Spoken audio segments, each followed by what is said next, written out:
మహమ్మద్ రహీముద్దీన్, షేక్ బాబా, యోచన గారు.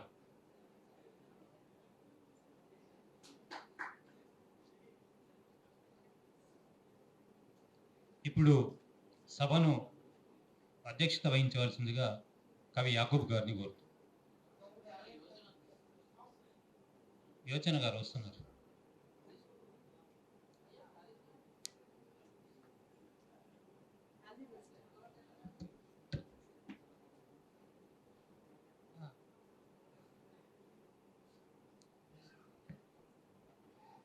సమూహ గానం ఇది మనకు కవి సమ్మేళనాలు జరుగుతాయి. బోల్డంత మంది వస్తుంటారు, మాది ముందు మాది వెనక అనే హడావుడి నడుస్తూ ఉంటుంది. ఈ కవి సమ్మేళనం, ఈ కవి గాయక సమూహ గానం అటువంటిది కాదు. ఇది మన ప్రొటెస్ట్ని రికార్డు చేసే, మన ప్రొటెస్ట్ని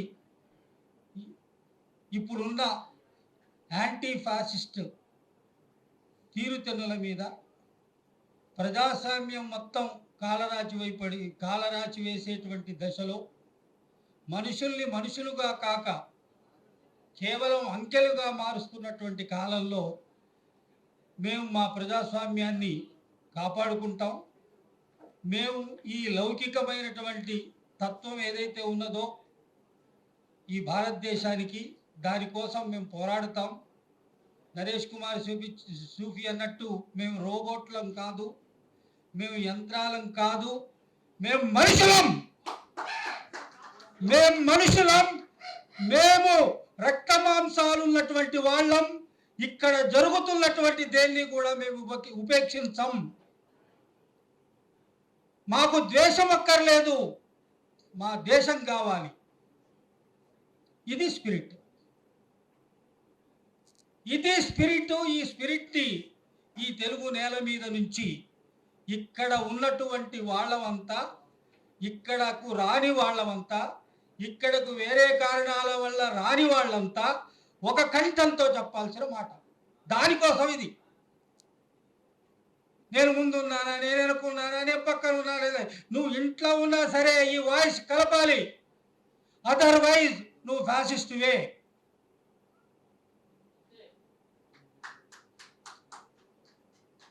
నువ్వు ఈ దేశంలో జరుగుతున్నటువంటి ఏదైతే విభజన ఉన్నదో, విభజన చేస్తున్నదో, మనిషిని కాకుండా చూస్తున్నాడో, దాన్ని నువ్వు ఏదో ఒక రకంగా చెప్పకపోతే, నీ వాయిస్ని ఏదో ఒక రకంగా వినిపించకపోతే, నీ అక్షరాన్ని ఏదో ఒక రకంగా దాన్ని ప్రకటించకపోతే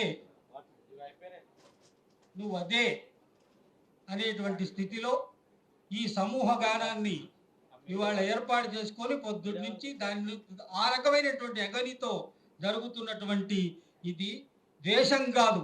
మాకు దేశం కావాలి. పేర్లరాము ఎక్కడో రాశాడు, మాకు ద్వేషం వద్దు, దేశం కావాలి. ఆ దేశం కోసం మేము ఈ గంగా జమునా తహజీబ్, ఈ అలాయ్ వలాయ్ సంస్కృతి, భారతదేశం మా మాతృభూమి, భారతీయులందరూ మా సహోదరులు, మేము ఈ దేశమును ప్రేమించుతున్నాము. సుసంపన్నమైన బహువిధమైన వారసత్వ సంపద మాకు గర్వకారణమని చెప్పుకునేటువంటి మనుషులం. ఆ మనుషులంగా ఇవాళ ఇక్కడ జరుగుతున్న సమూహ గానంలో ప్రతి కవిత కూడా దానిని బలపరిచే విధంగా ఉండేటువంటి కవిత్వమే ఇది. వాళ్ళు పలు రకాలుగా ప్రకటించవచ్చు, పలు రకాలుగా ఆ కవితలో ప్రేమ కూడా కవిత్వమే అన్నాడు ఇంత కె. శ్రీనివాస్.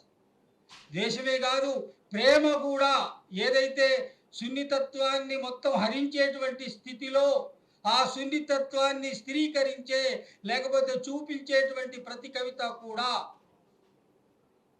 Anti fascist కవితనే. కొన్ని ప్రశ్నలు నా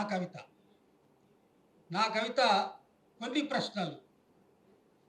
ఇనుప గోళాల్లోకి ఇముడుతున్న మానవ సమూహాలు, నీళ్ల పొదుగుల్లో దాహం తీరక ఉక్కిరి బిక్కిరవుతున్న దిక్కులేని కాలం, నిరంతరంగా సాగుతున్న పరిణామంలోకి ఇముడుతున్న దృశ్యాలు విరిగిపోతున్న అనుభవాల సమాహారం. ఇక్కడ మనిషిని తూర్పారబడుతున్నదెవరు? ఈ మనిషి సారంలోంచి విత్తనాల్ని పొల్లుని వేరు చేస్తూ పొల్లుగానే మిగిల్చే ఈ పెనుగాలులెక్కడివి?